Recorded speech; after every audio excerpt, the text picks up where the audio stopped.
La Voz Wixárika 2024 ya está aquí. Este es el concierto de artistas Wixáritari.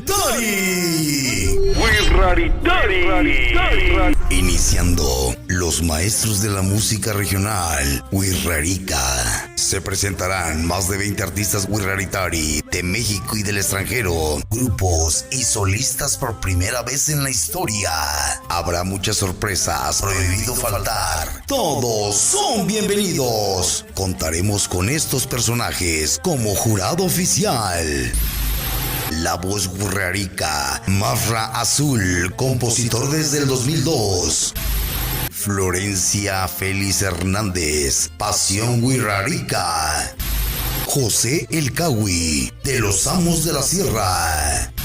Y Oscar López, Comedia Wixárika. Premios a los finalistas del concierto.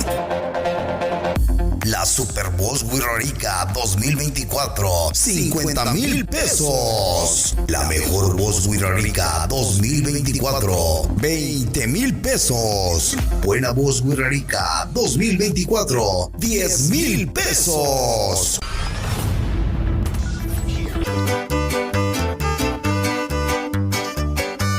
Al finalizar, continuamos con grandioso baile en Casino Los Fresnos, Tepic, Nayarit, México. Sábado 21 de diciembre, a partir de las 7 de la noche. Venta de boletos en línea con Plácido Salas a través de su WhatsApp 323-121-6609. También en el restaurante Yuri y Gu, Emiliano Zapata 66 Altos, entre Puebla y Veracruz, centro de Tepic. Elige la zona de tu preferencia. Contamos con la VIP 400 pesos, zona preferencial 300 pesos, zona de palco 200 pesos. VIP preferencial incluye antojitos.